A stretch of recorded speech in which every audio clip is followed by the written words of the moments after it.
আসসালামু আলাইকুম রহমতুল্লাহ। সম্মানিত শ্রোতা মণ্ডলী, আজকে আমি আপনাদের সম্মুখে রাগ সম্পর্কে গুরুত্বপূর্ণ কয়েকটি হাদিস পরিবেশন করব ইনশাআল্লাহ।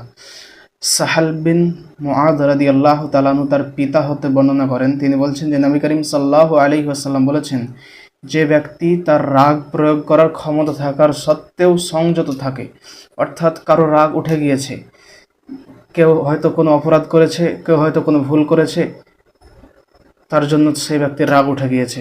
এখন রাসূল সাল্লাল্লাহু আলাইহি ওয়াসাল্লাম বলছেন তার ক্ষমতা আছে, তার শক্তি আছে যে তাকে মেরে হোক, বকাঝকা করে হোক রাগ মিটিয়ে নেবে। কিন্তু নবী করিম সাল্লাল্লাহু আলাইহি ওয়াসাল্লাম বলছেন এইরকম ক্ষমতা থাকার সত্ত্বেও, রাগ মেটানোর ক্ষমতা থাকার সত্ত্বেও, রাগ প্রয়োগ করার ক্ষমতা থাকার সত্ত্বেও যে ব্যক্তি রাগ প্রয়োগ করে না, নিজেকে সংযত রাখে, রাসূল সাল্লাল্লাহু আলাইহি ওয়াসাল্লাম বলছেন কিয়ামতের দিন আল্লাহ তাবারাকা ওয়া তাআলা তাকে সৃষ্টিকুলের মধ্যে হতে ডেকে নেবেন। এরপর তাকে হুরদের মধ্যে হতে একটি হুর বেছে নেওয়ার স্বাধীনতা দেবেন। সম্মানিত শ্রোতা মণ্ডলী, এ ছিল রাগ বর্জনকারীর ফজিলত, রাগ কন্ট্রোল করার ফজিলত। যে ব্যক্তি রাগ থাকার সত্ত্বেও, রাগ মেটানোর ক্ষমতা থাকার সত্ত্বেও নিজেকে কন্ট্রোল করে, নিজেকে সংযত রাখে, সেই ব্যক্তিকে আল্লাহ তাবারক ওয়া তাআলা এই ফজিলত দেবেন। এরপর নবী করিম সাল্লাল্লাহু আলাইহি ওয়াসাল্লাম আরেকটি হাদিস পেশ করি, সুনানে আবু দাউদ হাদিস নাম্বার 4779 নম্বর হাদিস। আব্দুল্লাহ রাদিয়াল্লাহু তাআলা আনহু বলছেন, একদা নবী করিম সাল্লাল্লাহু আলাইহি ওয়াসাল্লাম বললেন, তোমরা কি জানো কোন ব্যক্তি সবচেয়ে বড় বীর? তোমাদের মধ্যে কোন ব্যক্তি সবচেয়ে বড় যোদ্ধা? তখন সাহাবায়ে কেরাম বলেন, আল্লাযী লা ইয়াসরাউহু রিজাল, যে ব্যক্তিকে যুদ্ধে কেউ হারাতে পারে না, সেই ব্যক্তি হলো সবচেয়ে বড় যোদ্ধা।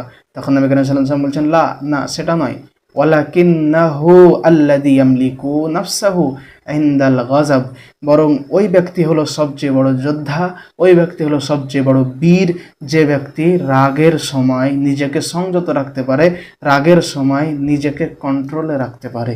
সম্মানিত শ্রোতা মণ্ডলী, এ ছিল রাগ বর্জনকারী, রাগের সময় নিজেকে কন্ট্রোলকারীদের ফজিলত।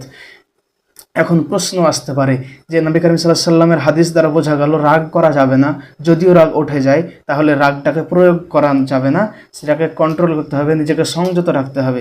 তাহলে রাগকে আমরা কমাবো কিভাবে, রাগ আমরা কন্ট্রোল করব কিভাবে, এর কোনো পদ্ধতি আছে কি? তখন নবী করিম সাল্লাল্লাহু আলাইহি ওয়াসাল্লামের দু একটি পদ্ধতি আছে।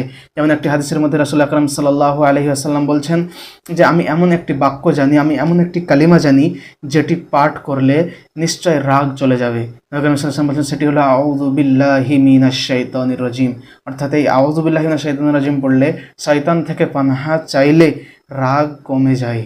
সম্মানিত শ্রোতা মণ্ডলী, এছাড়াও আরেকটি হাদিসে বর্ণিত আছে, সুনানে আবু দাউদ 4782 নম্বর হাদিস। আবু দার রাদিয়াল্লাহু তাআলা আনহু বলছেন যে নবী করিম সাল্লাল্লাহু আলাইহি ওয়াসাল্লাম বলেছেন, তোমাদের মধ্যে তোমাদের কারো যদি দাঁড়িয়ে থাকা অবস্থায় রাগ ওঠে, দাঁড়িয়ে থাকা অবস্থায় কোনো ব্যক্তি যদি রাগের উদ্রেক হয়ে যায়, তাহলে সে যেন বসে যায়, ফালিয়াজলিস, সে যেন বসে যায়।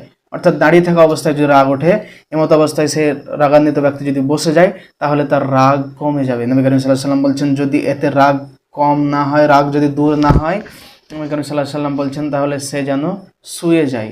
তাহলে রাগ কমানোর পদ্ধতি হলো দাঁড়িয়ে থাকা অবস্থায় বসে যেতে হবে, আর বসে গিয়েও যদি রাগ না কমে তাহলে শুয়ে যেতে হবে।